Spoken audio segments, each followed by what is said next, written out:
Hi! Hello! నమస్తే. Welcome to our channel. నేను మీ సిరి.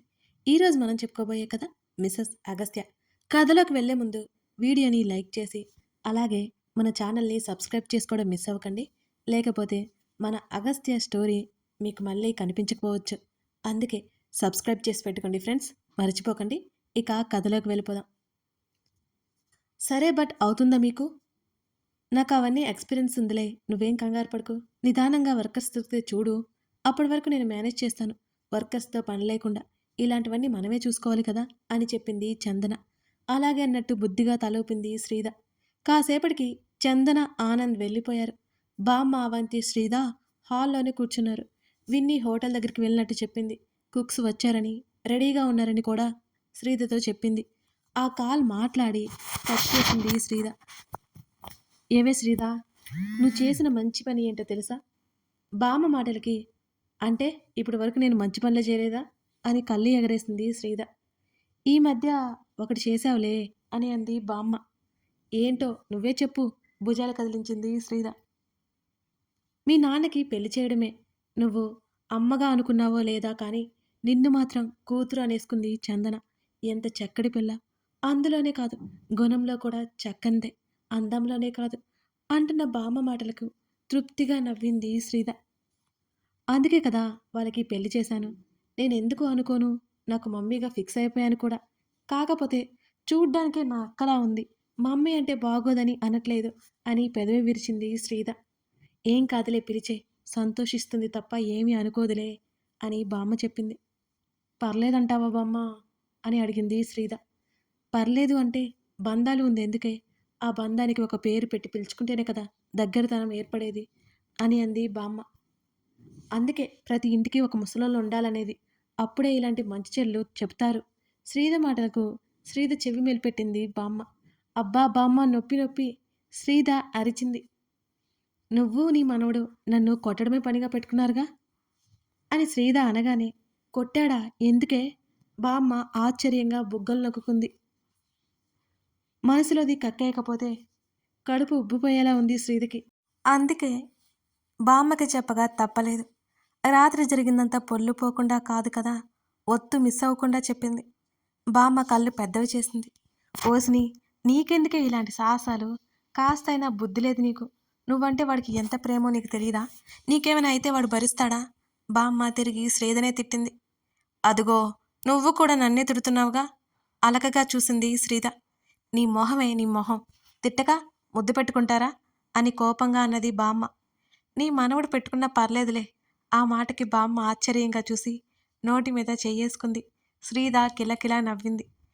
తల్లి నవ్వగానే అవంతి కూడా ఎందుకు నవ్విందో తెలియకుండానే కిలకిలా నవ్వేసింది.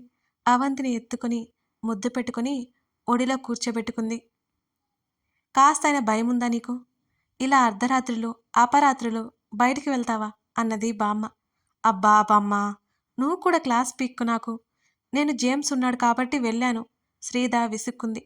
జేమ్స్ మంచివాడే కాదన్ను. కానీ ఒకసారి మన బుద్ధి మనల్ని మోసం చేస్తుంది. జేమ్స్ విషయంలో అలా జరిగి ఉండొచ్చు. ఎందుకే ఇలాంటి పిచ్చి చేస్తావు? మీ ఇద్దరు సంతోషంగా ఉండాలి తప్ప మీ ఇద్దరి మధ్య ఇలాంటి మనస్పర్ధలు రాకూడదు అని అంది బామ్మ. సరే ఇంకోసారి చేయను కానీ, నేను నీ మనవడు నా మీద చాలా కోపంగా ఉన్నాడు కదా, ఏం చేయమంటావు? మూతి నల్లగా పెట్టుకుని అడిగింది శ్రీద. నన్నడిగితే నేనేం చెప్పాలి? మీ ఆయన్ని ఎలా చల్లబరచాలో నువ్వే ఆలోచించుకో. రామ్మా బంగారం, మనం గదిలోకి వెళ్ళి ఆడుకుందాం అని అంటూ అవంతిని ఎత్తుకుని తీసుకెళ్ళిపోయింది బామ్మ. శ్రీద కుక్ని లంచ్ ప్రిపేర్ చేయమని చెప్పింది. జేమ్స్తో పాటు ఉన్న అమ్మాయి ఇద్దరు కాలింగ్ బెల్ కొట్టారు. తలుపు తెరిచి లోపలికి రమ్మంది శ్రీద. లోపలికొచ్చారు ఇద్దరు. ఆ అమ్మాయి భయం భయంగా చూస్తోంది. వంటావిడ ఉండడంతో శ్రీద పైన లివింగ్ ఏరియాలోకి వాళ్ళిద్దరినీ తీసుకెళ్ళింది. కూర్చోండి అని సోఫా చూపించింది. పర్లేదు మేడం అని అన్నాడు జేమ్స్. కోపం తెప్పించకుండా కూర్చోండి శ్రీద చెప్పడంతో ఇద్దరు ఎదురుగా ఉన్న సోఫాలో కూలబడ్డారు. మీ పేరు అంటూ ఆమెను అడిగింది శ్రీద. జేమ్స్ వైపు ఒకసారి చూసి అనురాధ అంది. వాళ్ళిద్దరిది ఇంటర్ క్యాస్ట్ లవ్ అని అర్థమైంది. అందుకే ఇంట్లో వాళ్ళు ఒప్పుకోవట్లేదేమో అనిపించింది శ్రీదకి. అసలేమైంది? మీరు రాత్రి ఎందుకొచ్చారు అని అడిగింది శ్రీద అనురాధని. మేమిద్దరం 2 ఏళ్లుగా ప్రేమించుకుంటున్నాం మేడం. వేరు వేరు కులాలు అని మా ఇంట్లో ఒప్పుకోలేదు. ఇయన్ని అవమానించి పంపేశారు.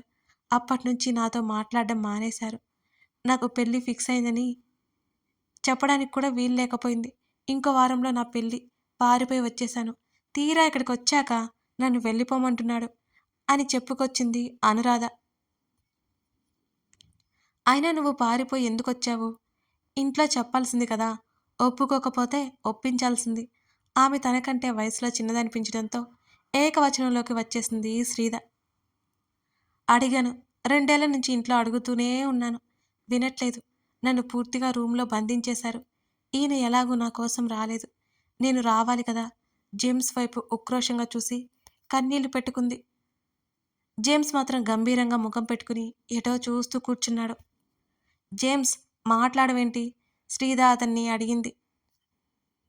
ఈవిడ గారి బాబు చాలానే అన్నారు మేడం. నాకు ఎవరూ లేరు అనాథనని. నాకిచ్చి పెళ్లి చేయనన్నాడు. కులమేంటో మతమేంటో తెలియనివాడని చీకొట్టాడు.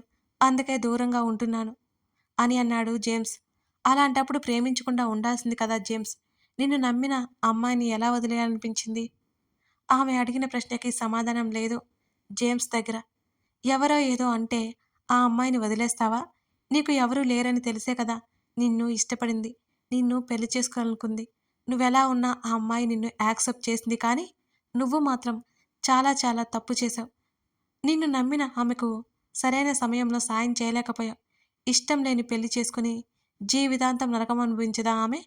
శ్రీధ సూటిగా అడిగింది జేమ్స్‌ని. తన తల్లిదండ్రుల వైపు నుంచి, జేమ్స్ వైపు నుంచి, తన వైపు నుంచి, ముగ్గుర వైపు నుంచి మాట్లాడుతున్న శ్రీధని విస్మయంగా చూసింది అనురాధ. మేడం, కానీ నాతో ఉంటే హ్యాపీగా ఉండలేదు అని జేమ్స్ నసిగాడు. ఇవన్నీ ప్రేమించే ముందు, పెళ్లి చేసుకుంటానని మాట ఇచ్చే ముందు ఏమైపోయాయి జేమ్స్? అయినా నీకేం తక్కువ? సంపాదన ఉంది, మంచివాడివి. ఇంకేంటి? అని అడిగింది శ్రీధ. ఆయన కోపం ఎందుకో నాకు తెలుసు మేడం.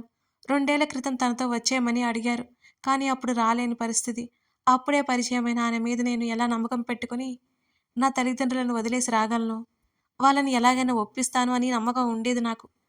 అప్పుడు కాదన్నానని ఇప్పుడింకా కోపం మీదున్నారీయన అని చిన్నబుచ్చుకున్న మొహంతో మెల్లిగా చెప్పింది అనురాధ.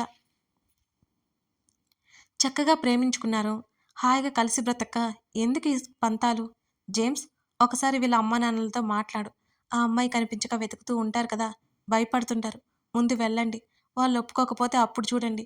బంధాల్ని దూరం చేసుకోవడం అంతా మంచిది కాదు. శ్రీధ మాటలకు ఇద్దరూ అలాగే చూశారు ఆమె వంక. ఎవరూ లేని నాకు తన కుటుంబం మొత్తం కావాలి అనుకున్నాను. మేడం, ఆ కుటుంబమే నన్ను అంటరాని వాడిలా చూస్తోంది అంటూ భారంగా నిట్టూర్చాడు జేమ్స్. అతని వైపు బాధగా చూసింది అనురాధ. సరే, మనుషుల్లో ఎప్పటికైనా మార్పు అనేది వస్తుంటుంది. నీ తప్పు లేకుండా నువ్వు ప్రయత్నం అయితే జేమ్స్, నీకోసం వచ్చిన అమ్మాయిని మాత్రం వదులుకోకు. నీ మీద ఎంత ప్రేమ లేకపోతే ఇలా నీకోసం వస్తుంది. అర్థమవుతుందా? అని అడిగింది శ్రీధ. అలాగే మేడం, నాకు 2 డేస్ లీవ్ కావాలి అని అన్నాడు. తప్పకుండా. నేను మీ బాస్‌తో మాట్లాడతాను. నువ్వెళ్ళిరా. శ్రీధ నవ్వింది. థ్యాంక్ యూ మేడం అన్నాడు మనస్ఫూర్తిగా జేమ్స్. అనురాధ శ్రీధ వైపు కృతజ్ఞతగా చూసింది. వాళ్ళు వెళ్ళిపోయారు. లంచ్ టైం అయిన తర్వాత డ్రెస్ చేంజ్ చేసుకుని, బామ్మా, నేను ఆఫీస్ వరకు వెళ్ళొస్తాను జాగ్రత్త అని అంది శ్రీధ. వెళ్ళిరా, అవికి భోజనం పెట్టి నిద్రపుచ్చుతానులే అని బామ్మ చెప్పింది. మిస్టర్ అగస్త్య చక్రవర్తి, ఎలా నాతో మాట్లాడవో నేను చూస్తా అని క్యారియర్ తీసుకుని కోపంగా వెళ్ళిన పతిని కూల్ చేయడానికి బయలుదేరింది మన మిస్సెస్ అగస్త్య. స్కూటీలో వెళ్తే ఎండకి మాడిపోతుందని అర్థమై డ్రైవర్ని పిలిచి కారులో బయలుదేరింది శ్రీధ. డ్రైవర్ని వెళ్ళిపోమని చెప్పి ఇంటి దగ్గరే ఉండమని మరీ మరీ చెప్పింది. సరాసరి లిఫ్ట్లో అగస్త్య క్యాబిన్కి బయలుదేరిపోయింది. ఆమె వెళ్ళేసరికి అతను కనిపించలేదు. క్యారియర్ పక్కన పెట్టి ఆ గది అంతా కలియజూసింది. ఈ మధ్యకాలంలో తను అసలు రావడమే లేదు ఇక్కడికి. మరో అరగంట ఎదురు చూసి అతనికి కాల్ చేద్దాం అనుకుంటుండగానే ఆ క్యాబిన్ తలుపు తెరుచుకుంది. అగస్త్యతో పాటు అతని పిఏ కూడా లోపలికొచ్చేశాడు. చేతిలో ఉన్న మ్యాగజైన్ని పక్కన పెట్టి పైకి లేచింది. నమస్తే మేడం అనగా చిరునవ్వుతో చూసింది శ్రీధ. అగస్త్యతో మాట్లాడి అతను వెళ్ళిపోయాడు. పిఏ వెళ్ళిపోగానే సీట్ దగ్గరికి వెళ్ళి కోట్ తీసి చైర్ హ్యాండిల్ మీద వేసి కూర్చోబోతుండగా ఆ గది తలుపు లాక్ చేసి అతని దగ్గరికి నడిచింది శ్రీధ. ఓయ్, నీకోసం లంచ్ తీసుకొచ్చాను అంటూ అతని వైపు చూసింది ఆమె. అతను హ్యాండ్ వాష్ చేసుకోవడానికొచ్చాడు. హమ్మయ్య! కోపం పోయిందిలే అనుకుంది శ్రీధ. సోఫా ముందు చిన్న టేబుల్ అరేంజ్ చేసింది. అతనికి ఫుడ్ వడ్డించింది. అతడు మౌనంగా తినసాగాడు. శ్రీధకు ఒళ్ళు మండింది. కనీసం తనకి ఒక ముద్ద కూడా పెట్టాలని లేదు.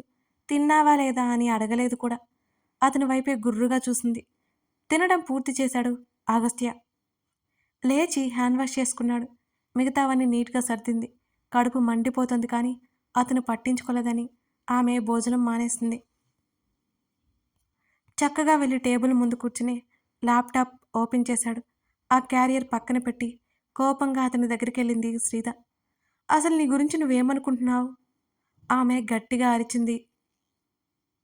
అతను చూసిన చూపుకి నోటిని మ్యూట్లో పడేసి, పాపం కదా నేను, టార్చర్ చేస్తున్నావు నన్ను అని అంటూ నెమ్మదిగా అంది శ్రీధ.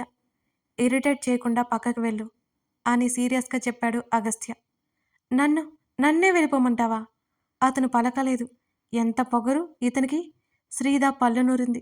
అతని వర్క్ చెడగొట్టాలని ఉంది కానీ చాలా సీరియస్‌గా చేసుకుంటున్నాడు. అసలే కోపంగా ఉన్నాడు. ఈసారి ఇంకో చెంప కూడా పేలిపోతుందని భయంతో ఆగిపోయింది శ్రీధ. మరో అరగంట తర్వాత అతను కాస్త రిలాక్స్ అయినట్టు వెనక్కి వాలాడు. అదే అదునుగా అతని ఒడిలోకి చేరిపోయింది. అతను విసుగ్గా చూశాడు. నేనేదో తీవ్రవాదినైనట్టు, ఇప్పుడే జైలు నుంచి పారిపోయి ఖైదీనై వచ్చినట్టు, ఆ చూపేంటి?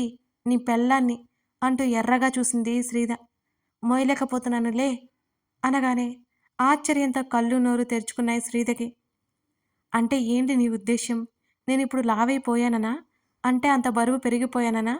అతని చొక్కా పట్టి ఊపేసింది. నాకు వర్కుంది, ముందులే అన్నాడు అగస్త్య. నేను అడిగిన దానికి సమాధానం చెప్పు. చెప్తావా లేదా? అతని గడ్డాన్ని పట్టి ముఖాన్ని తన వైపు తిప్పుకుంటూ అడిగింది శ్రీధ. అతని కళ్ళు చాలా నిమ్మలంగా ఉన్నాయి కాబట్టి ఆమె ధైర్యం చేసి మాట్లాడుతుంది. సీరియస్‌గా ఒక చూపు చూశాడంటే లేచి పారిపోతుంది కూడా. లేస్తావా? తోసేనా? అని అన్నాడు అగస్త్య. ఎంత ధైర్యం ఉంటే నన్ను తోస్తావా? ఎలా తోస్తావో నేను చూస్తా అంటూ అతని ముఖంలో ముఖం పెట్టి అతని ముక్కుకొన కసుక్కున కొరికింది శ్రీధ. రా కాశీ అంటూ ఆమె నడుము మీద చెయ్యేసి గట్టిగా నొక్కాడు అగస్త్య. ఆమె చర్యకి అతని ప్రతిచర్య అది అనుకోకుండానే జరిగిపోయింది. అయ్యో, నీ ముక్కంతా ఎంత ఎర్రగా పోయిందో అని ముందుకు వంగి అతని ముక్కు మీద చిరుముద్దిచ్చింది శ్రీధ. గిల్లి జోలపడ్డం అంటే ఇదేలే. అతను చిరాకు ప్రదర్శించాడు. నాది నడుము అనుకున్నావా? లేకపోతే చపాతీ పిండి అనుకుంటున్నావా? అని అంటూ అతని చెయ్యి మీద చేయి వేసి పట్టుకుని గట్టిగా అంది. నువ్వు నా మీద ఉంటే ఇదే జరుగుతుంది. సరే, ఏం చేస్తావో చూసుకో. నేనైతే లేవను. కళ్ళు మూసుకుని అతని భుజం దగ్గర ముఖం పెట్టుకుంది శ్రీధ. అతని చెయ్యి ఆమె టాప్ నుంచి నెమ్మదిగా లోపలికి చేరింది. ఆమె కళ్ళు మూసుకుని ఏమాత్రం కదలకుండా ఉండిపోయింది. అతను నొక్కిన చోట నెమ్మదిగా మునివేళ్లతో సవరించాడు. అతని మడవంపులో ముద్దు పెట్టుకుంది శ్రీధ. అతను భారంగా నిట్టూర్చాడు. అతని చొక్కా బటన్ తప్పించి అతని ఛాతీ మీద మరో ముద్దు పెట్టుకుంది. మెంటల్ అన్నాడు అగస్త్య. నువ్వేమో చెంపదెబ్బలిచ్చావు, నేనేమో ముద్దులిస్తున్నాను అని మూతి ముడుచుకొని చెప్పింది శ్రీధ. అయితే నన్ను కూడా ఇవ్వమంటావా? అతను గంభీరంగా చెప్పినా అతని మాటల్లో అల్లరి బయటపడిపోయింది. అతని చెయ్యి ఇంకా ఆమె నడుము మీద తారాడుతోంది. నొక్కి పడేశావు, అచ్చులు పడాలి చెప్తా నీ సంగతి అంటూ అతని చేతి వైపు చూస్తూ చూపుడు వేలు చూపిస్తూ అంది శ్రీధ. మరి దీని సంగతేంటి? ఎలకలు కొరికి పడేశావు ఎలకలా అంటూ అతని ముక్కు వైపుకి కళ్ళతోనే చూపించుకున్నాడు అగస్త్య. దిష్టిబాబు దిష్టి, నీకు దిష్టి తగలకుండా అంటూ భుజాలు కదిలించింది శ్రీధ. అతని చూపులు ఆమె ముఖం మీద ఉండడంతో మేకప్తో చెంపని కవర్ చేశానులే అంటూ మూతి తిప్పింది. ఇంకో చెంప పగలగొట్టాలని ఉంది కాకు, చచ్చూరుకుంటావని వదిలేశా అంటూ పళ్ళు నూరాడు అగస్త్య. అంత పని చేయకు, నేను లేకపోతే నువ్వెలా బ్రతుకుతావో ఏంటో, బొత్తిగా లోకం తెలియదు నీకు. ఆమె డ్రామాటిక్గా చెప్తుంటే అతని కోపం దాచుకోలేకపోయాడు. అప్రయత్నంగా చిరునవ్వు చిందించాడు మిస్టర్ అగస్త్య. కథ కొనసాగుతోంది. కథ నచ్చితే లైక్ చేసి కామెంట్ చేయడం మర్చిపోకండి ఫ్రెండ్స్. ఇంతకీ మన మిసెస్ అగస్త్య స్టోరీ ఎలా ఉంది? అంటే ఇప్పటివరకు స్టోరీ నడిచింది కదా! ఈ స్టోరీలో మీకేమనిపించింది? తప్పకుండా కామెంట్ చేయండి. ఇంకా మన ఛానల్‌ని సబ్స్క్రైబ్ చేసుకోకపోయినట్లయితే చేసుకొని సపోర్ట్ చేయండి friends. Thank you for watching this video.